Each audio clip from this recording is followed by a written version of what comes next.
So hello dear students and welcome back to this session of ICT Virtual Classroom. ICT Virtual Classroom के इस session में आप सभी का एक बार फिर से स्वागत है। मेरा नाम है Rajesh Chamola, teacher physics ICT Virtual Classroom Dehradun से। और इस सेशन में हम लोग बात करने जा रहे हैं क्लास 12 के फिजिक्स सब्जेक्ट के ऊपर, कक्षा 12 विषय भौतिक विज्ञान को।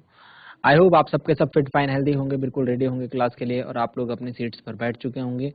तो चलिए आज की क्लास को करते हैं स्टार्ट और बोर्ड एग्जाम के परीक्षा के पॉइंट ऑफ व्यू से कुछ इंपॉर्टेंट चीजों को करते हैं डिस्कस और चलते हैं स्मार्ट बोर्ड की स्क्रीन पर। चलिए डियर स्टूडेंट्स, तो आज की क्लास में हम क्या करेंगे, जैसे कि आप जानते हैं हम हर क्लास में कुछ ना कुछ इम्पोर्टेंट काम करते हैं, है ना। कुछ ना कुछ ऐसा करते हैं जो कि आपके बोर्ड एग्जाम के पॉइंट ऑफ व्यू से इम्पोर्टेंट रहता है। ठीक है, तो आज की क्लास में भी कुछ ऐसा ही काम करेंगे।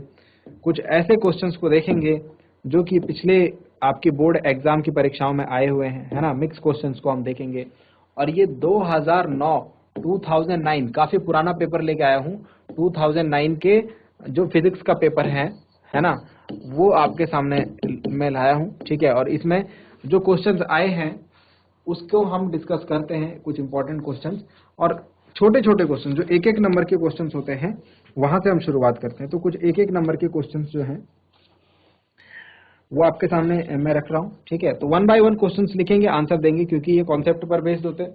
अगर आपको कॉन्सेप्ट पता है तो ठीक, नहीं पता है तो आप इनका आंसर नहीं दे पाएंगे। तो सीधे सीधे हम लोग कॉन्सेप्ट बेस्ड जो क्वेश्चंस होते हैं उनकी बात हम कर रहे हैं अभी।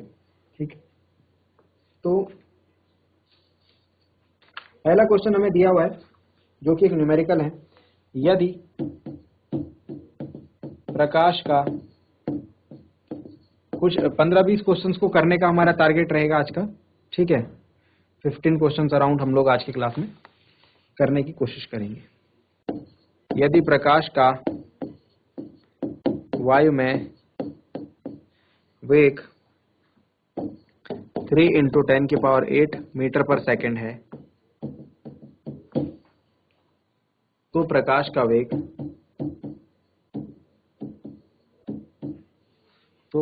का वेग 1.5 अपवर्तनांक वाले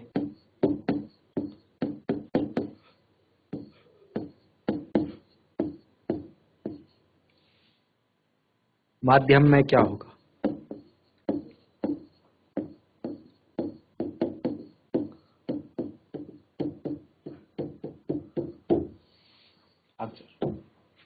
answer to this question will B,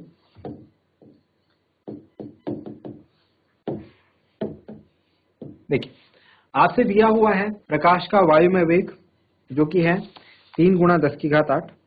ठीक है, और किसी दूसरे माध्यम में आपसे प्रकाश का वेग पूछा गया है ना।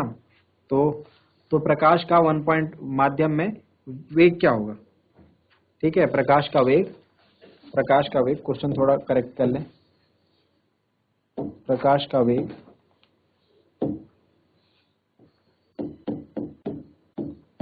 1.5 मीटर अपवर्तनांक वाले माध्यम में क्या होगा।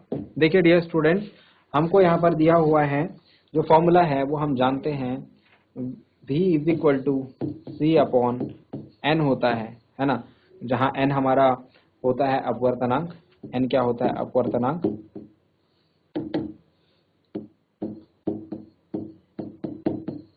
c होता है प्रकाश की वायु माध्यम में चाल,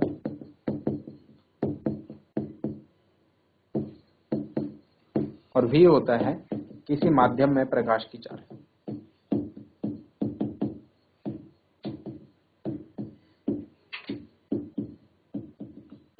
ठीक है, तो फॉर्मूला हमारे पास आ गया, वैल्यूज पुट अप कर देंगे। v = प्रकाश की वायु में चाल है 3 × 10⁸ मीटर पर सेकेंड, अपवर्तनांक है 1.5 से 3 2.0 टाइम्स कट जाएगा, 2 × 10⁸ मीटर प्रति सेकेंड।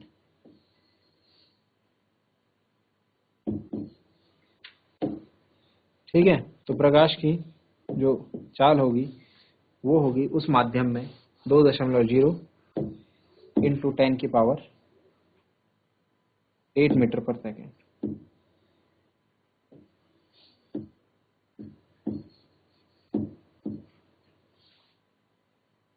ठीक है, तो एक नंबर का ही क्वेश्चन आया हुआ है आपका 1 मार्क्स का क्वेश्चन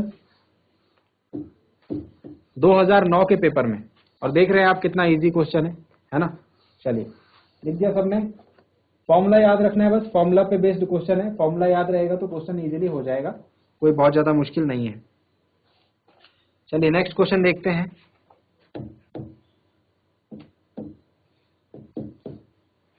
एक क्वेश्चन है सिंपल, इसी पेपर का दूसरा क्वेश्चन है। एक समान चुंबकीय क्षेत्र, एक समान चुंबकीय क्षेत्र यानी कि यूनिफॉर्म मैग्नेटिक फील्ड के लंबवत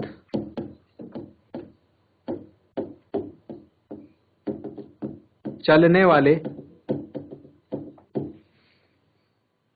आवेशित कण का पथ क्या होगा। तो क्वेश्चन सीधा सीधा पूछा है कि अगर कोई आवेशित कण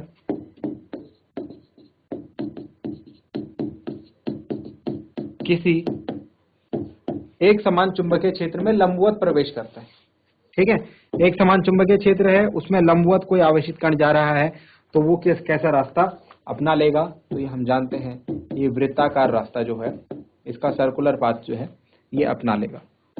चलिए नेक्स्ट। इन सारी चीजों को हमने कवर करा है, कॉन्सेप्ट बेस्ड क्वेश्चन है, फिर से बोल रहा हूं, ठीक है। चलिए नेक्स्ट है, जर्मेनियम में किस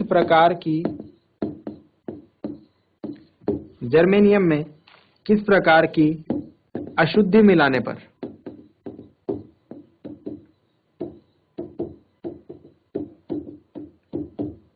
यह एन टाइप अर्धचालक बन जाएगा। सेमीकंडक्टर अर्धचालक होते हैं हमारे पास, एन टाइप, पी टाइप, ठीक है। तो जर्मेनियम के लिए क्वेश्चन है कि अगर मुझे जर्मेनियम को एन टाइप का सेमीकंडक्टर बनाना है, एन टाइप का अर्धचालक बनाना है, तो उसमें मुझे किस प्रकार की अशुद्धि, किस प्रकार की डोपिंग करनी पड़ेगी। तो ध्यान रखना, आपको 5 संयोजकता वाला पेंटावैलेंसी ऐसा कुछ मिलाना पड़ेगा, ऐसा कुछ पदार्थ मिलाना पड़ेगा जिसका जो संयोजकता है वो 5 हो, ठीक है। जैसे कि आप एग्जाम्पल के तौर पर लिख सकते हैं, आर्सेनिक हो गया, ठीक है, या फिर एंटीमनी हो गया, ठीक है। तो ये आप मिला सकते हैं, ठीक है। तो किस प्रकार की अशुद्धि मिलानी है, 5 संयोजकता वाली अशुद्धि मिलानी है, हमारा काम हो जाएगा, ठीक है। चलिए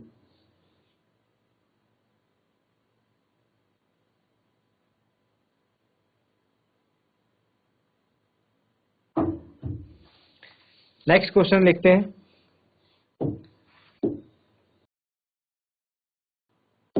वैद्युत चुंबकीय तरंग, इलेक्ट्रोमैग्नेटिक वेव्स, जिसको हमने पिछली कुछ क्लासेस में ही डिस्कस करा था, यहां से एक क्वेश्चन आया हुआ है। वैद्युत चुंबकीय तरंगों के 2 ऐसे गुण लिखिए जो वैद्युत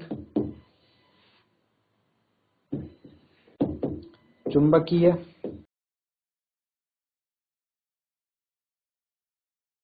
स्पेक्ट्रम के सभी भागों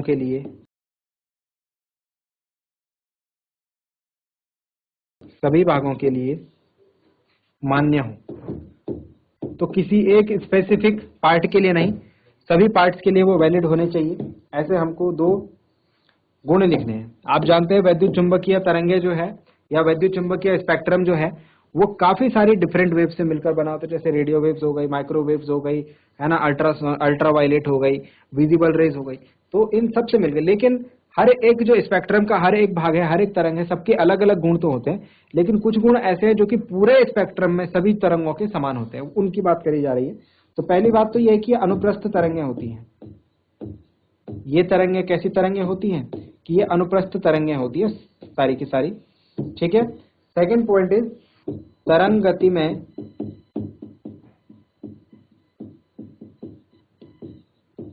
अनुप्रस्थ तरंगों में क्या होता है, तरंग गति में माध्यम के कण अपनी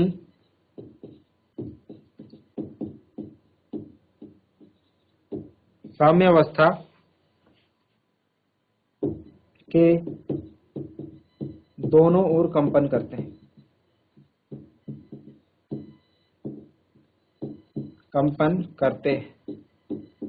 ठीक है, तो अनुप्रस्थ तरंगों में क्या होता है, जिसमें कि कण जो है, क्लास 9th में हमने पढ़ा था ये, ठीक है, जिसमें कण जो है अपनी साम्यावस्था के दोनों ओर कंपन करते हैं, ऐसी तरंगें ये होती हैं।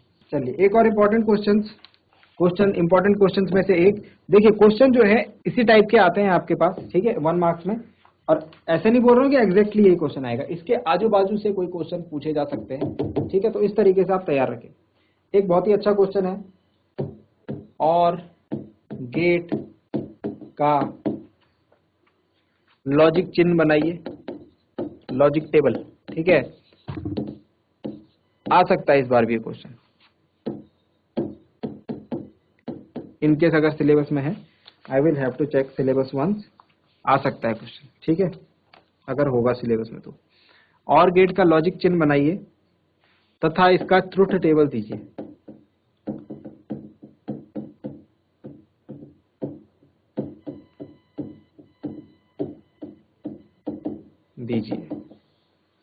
चलिए, तो और टेबल का हमको लॉजिक चिन्ह बनाना है ना, तो लॉजिक चिन्ह इसका कैसा होता है,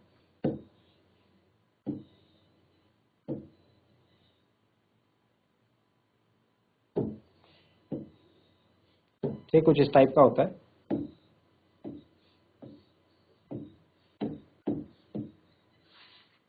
ये हमारा और गेट है, एंड यहां से हमारा आउटपुट y है, ठीक है, तो ये हमारा और गेट का लॉजिक चिन्ह है, ठीक है। और इसके ट्रुथ टेबल को बनाने के लिए यहां पर एक टेबल ड्रॉ करते हैं, तो इस तरीके से आप एक टेबल बनाइए, में से 2 कॉलम रखिए ऊपर, ठीक है, और नीचे भी आपको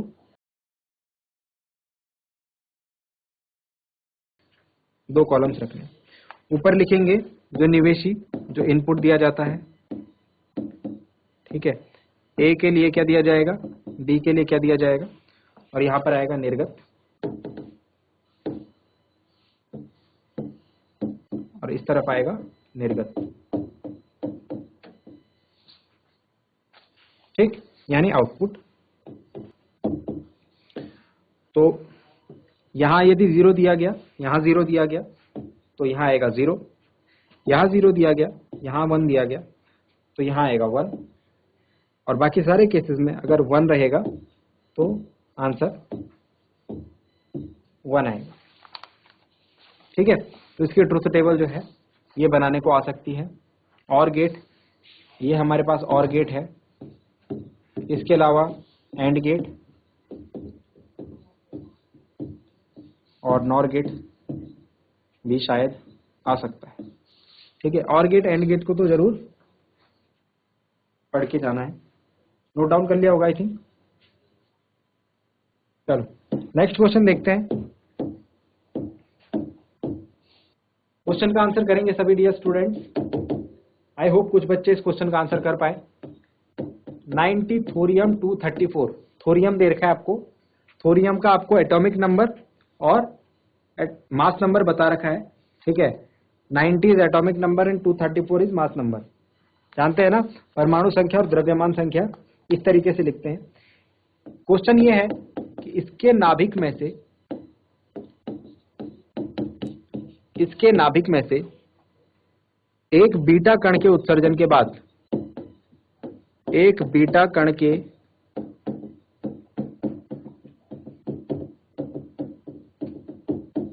उत्सर्जन के बाद, बीटा कण के उत्सर्जन के बाद कितने प्रोटॉन व न्यूट्रॉन शेष रहेंगे।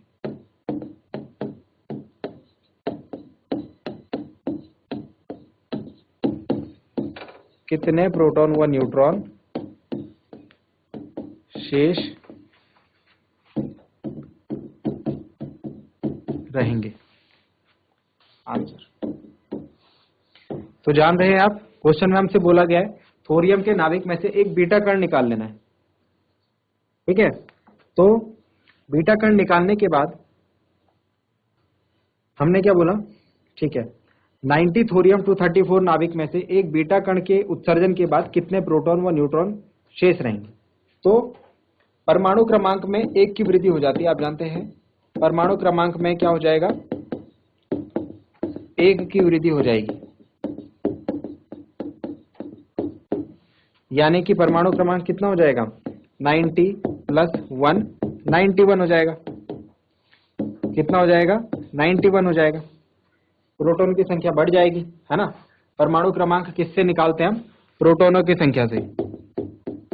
जानते हैं परमाणु की संख्या, परमाणु क्रमांक बराबर प्रोटॉनों की संख्या होती है ना, किसी भी परमाणु में। तो प्रोटॉनों की संख्या में 1 की वृद्धि हो जाएगी, है ना। अब न्यूट्रॉन कैसे निकालते हैं हम, न्यूट्रॉनों की संख्या। तो हमसे क्या बोला था, प्रोटॉन और न्यूट्रॉन शेष रह जाएंगे, प्रोटॉन और न्यूट्रॉन दोनों की संख्या बतानी।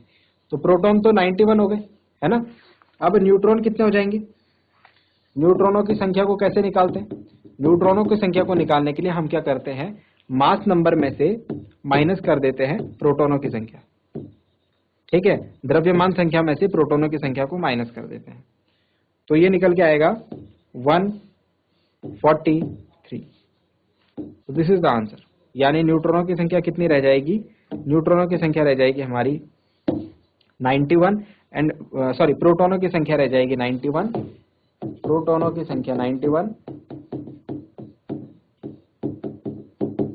और न्यूट्रॉनों की संख्या 143। ठीक है, 1 मार्क्स का क्वेश्चन है। भी सारे ही 1 मार्क्स के क्वेश्चन है जो मैं अभी करवा रहा हूं, नोट डाउन कर लीजिए जल्दी से। चलिए कुछ और थ्योरेटिकल क्वेश्चंस आपके पास आ जाते हैं, कुछ और थ्योरेटिकल क्वेश्चंस जो है आपके पास आ जाते हैं। जैसे एक क्वेश्चन है सीधे सीधे आपसे पूछ लिया है, लेंज का नियम बताइए। 1 नंबर का क्वेश्चन है, लेंज का नियम बताइए। लेंज का नियम ये कहता है, लेंज का नियम ये कहता है, इस नियम के अनुसार, इस नियम के अनुसार इन्होंने प्रेरित विद्युत वाहक बल की, जो इंडक्शन में जो प्रेरित विद्युत वाहक बल है उसकी दिशा के बारे में बात करी थी। तो इन्होंने बताया था जो प्रेरित विद्युत वाहक बल होगा, यानी कि इंड्यूस्ड इलेक्ट्रोमोटिव फोर्स जो होगा, विद्युत वाहक बल, ये क्या करता है, प्रेरित विद्युत वाहक बल, इसकी दिशा इस प्रकार होती है, प्रेरित विद्युत वाहक बल की दिशा इस प्रकार होती है कि वह, ध्यान से सुनना, इंपॉर्टेंट है, अभी याद हो जाएगा आपको, वह उस कारण का विरोध करती है, उस कारण का विरोध करती है जिससे यह स्वयं उत्पन्न होती है, जिससे यह, जिससे इसकी उत्पत्ति होती है या फिर यह स्वयं उत्पन्न होती है। तो क्या बोला, जो विद्युत वाहक बल होता है, प्रेरित विद्युत वाहक बल होता है लेंज के नियम के अनुसार, ठीक है, ये उस कारण का विरोध करती है जो इसको बनाता है, जिसकी वजह से प्रेरित विद्युत वाहक बल का फॉर्मेशन हुआ है, वो उसी कारक का विरोध करती है जिसके कारण से वो बनी होती है। तो इस प्रकार से प्रेरित विद्युत वाहक, ध्यान रखेंगे कि प्रेरित विद्युत वाहक बल की दिशा के बारे में बात की गई है, प्रेरित विद्युत वाहक बल की दिशा के बारे में बात की गई है लेंज के नियम। ठीक है, नोट डाउन कर लेंगे सभी। चलिए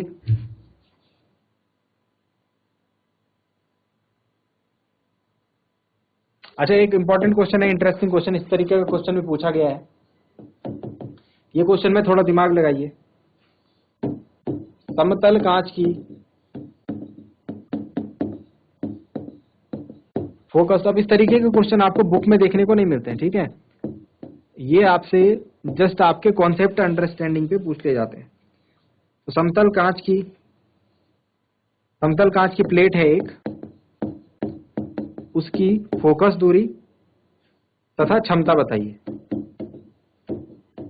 तो समतल कांच की प्लेट है, ध्यान से समझ रहे हैं आप बात को, दर्पण नहीं बोला यहाँ पर, कांच की प्लेट है, ठीक है। तो आप जानते हैं कि अगर दर्पण नहीं है तो इस क्वेश्चन का आंसर क्या होगा, समतल कांच की अगर प्लेट है तो आप बोलेंगे इसकी जो फोकस दूरी और क्षमता है वो फोकस दूरी 0 होती है और इसकी क्षमता कुछ नहीं होती है, ठीक है। प्रतिबिंब नहीं देख पाते ना आप उस पर, समझ गई बात को। तो इस तरीके के क्वेश्चंस भी आपके पास आएंगे जो कि आपको लगेंगे बहुत मुश्किल है, बट होते बहुत आसान है। हाइड्रोजन स्पेक्ट्रम एक बहुत इंपॉर्टेंट पार्ट है। मैं ये क्वेश्चंस आपको जो करवा रहा हूं, देखो ये क्वेश्चंस तो एग्जाम में बहुत कम चांसेस हैं, और ऐसा भी नहीं है कि जो चीजें मैं बता रहा हूं वो क्वेश्चन आए, ठीक है। ये क्वेश्चन को करवाने का मकसद ये है कि इनसे रिलेटेड जो टॉपिक्स हैं, है ना, इस तरीके के आप क्वेश्चंस जो हैं वो ढूंढने की कोशिश करो इन टॉपिक्स में। जो भी टॉपिक्स पढ़ते हो वहां से एक एक नंबर के क्वेश्चन बन सकते हैं, ठीक है। तो जो भी टॉपिक्स की यहाँ पर बात हो रही है उनको पढ़ना एक बार, ठीक है। बाकी हम तो कोशिश कर ही रहे हैं कि ज्यादा से ज्यादा चीजें आपको यूजफुल बताई जाए यहाँ से। चलो एक क्वेश्चन और देख लो, हाइड्रोजन स्पेक्ट्रम कि कौन सी श्रेणी पराबैंगनी क्षेत्र में पड़ती है, कि कौन सी श्रेणी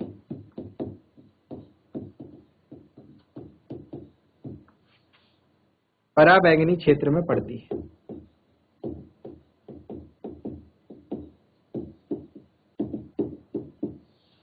पराबैंगनी क्षेत्र में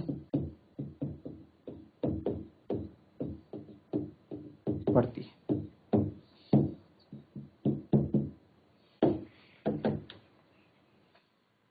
चलिए, तो कौन सी श्रेणी होती है भाई, लाइमन श्रेणी। कौन सी सीरीज होती है, लाइमन सीरीज जो होती है, पराबैंगनी क्षेत्र में इसका स्पेक्ट्रम होता है, अल्ट्रावायलेट एरिया में इसका स्पेक्ट्रम हमको देखने को मिलता है। चलिए एक छोटा सा न्यूमेरिकल, अब कुछ न्यूमेरिकल्स भी कर लेते हैं। एक नंबर में न्यूमेरिकल्स जो हैं वो काफी आसान पूछे जाते हैं, तो ऐसा ही एक न्यूमेरिकल दे रहा हूं आपको। ये है न्यूमेरिकल प्रवर्धक यानी एम्प्लीफिकेशन चाहिए, ठीक है। तो क्वेश्चन है, एक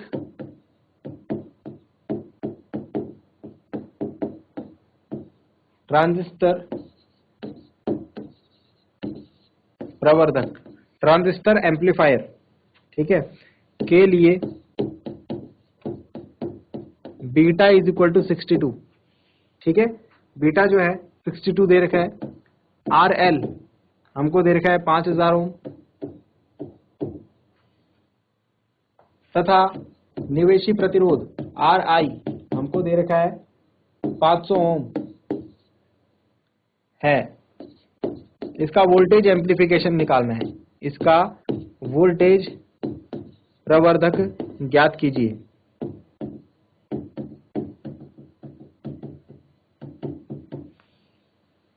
सॉल्यूशन, इसका वोल्टेज प्रवर्धक ज्ञात करना है। फॉर्मूले की बात करें, देखो ये क्वेश्चन जो है इनमें कुछ नहीं, सिर्फ आपसे फॉर्मूला एक्सपेक्ट किया जाता है कि फॉर्मूला आपको पता हो, ठीक है।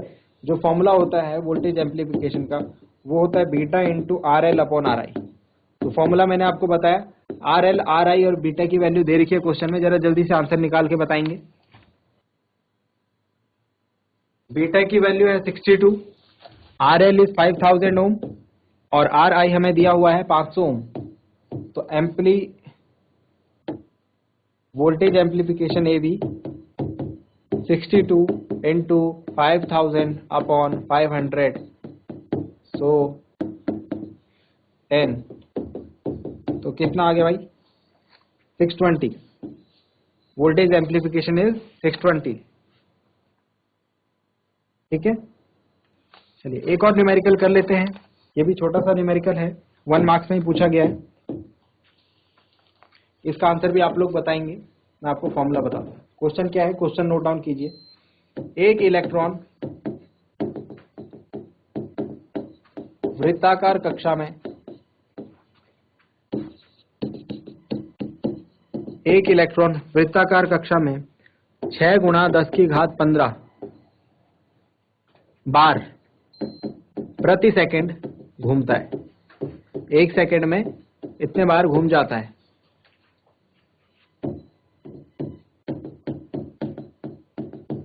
एक इलेक्ट्रॉन वृत्ताकार कक्षा में 6 × 10⁻15 बार प्रति सेकंड घूमता है। लूप में धारा का मान ज्ञात कीजिए। लूप में धारा का मान ज्ञात कीजिए। चलिए, आई निकालना है आपको, है ना। क्वेश्चन में हमको पढ़ के समझ में आ रहा है।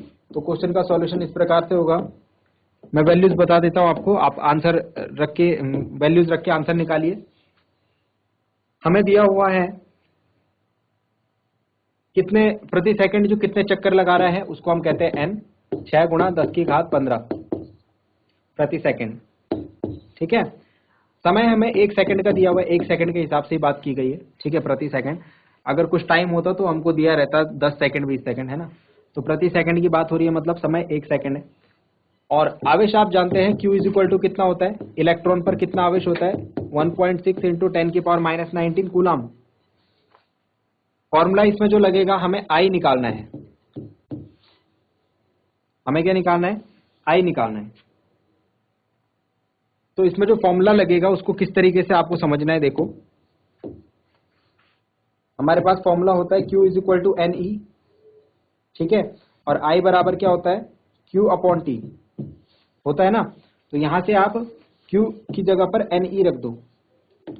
तो Q की जगह पर NE रख देंगे तो ये फॉर्मूला बन जाएगा I = NE/T।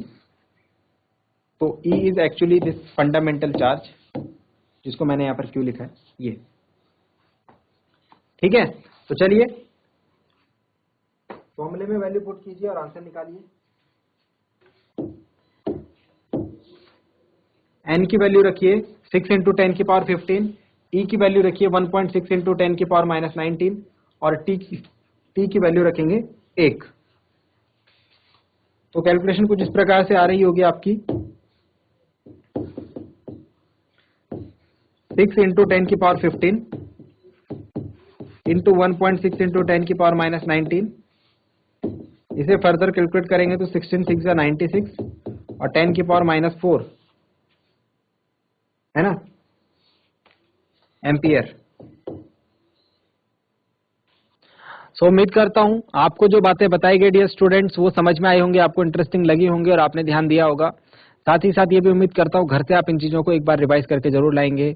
डियर स्टूडेंट्स, मैं आपको ये बात पहले भी कई बार बोल चुका हूं, बोर्ड एग्जाम से पहले आपका जो भी समय बचा है अभी, उसमें रिवीजन को अपना मेन काम बनाइए। आप रिवीजन पर फोकस कीजिए पूरा का पूरा। ठीक है, जो पिछली चीजें पढ़ी हैं उनको रिवाइज कीजिए, फॉर्मूलाज को रिवाइज कीजिए, न्यूमेरिकल्स को रिवाइज कीजिए। जो पिछले साल के क्वेश्चन पेपर में जो क्वेश्चन आए हैं उनको ढूंढ करके उनको याद करने की कोशिश कीजिए। लास्ट मिनट स्ट्रेटेजी में आपको इससे बहुत ज्यादा फायदा होगा। मिलते हैं अगली क्लास में एक नए और इंटरेस्टिंग टॉपिक के साथ। क्लास से जुड़ने के लिए आप सभी का बहुत बहुत धन्यवाद। Thank you very much and have a nice day.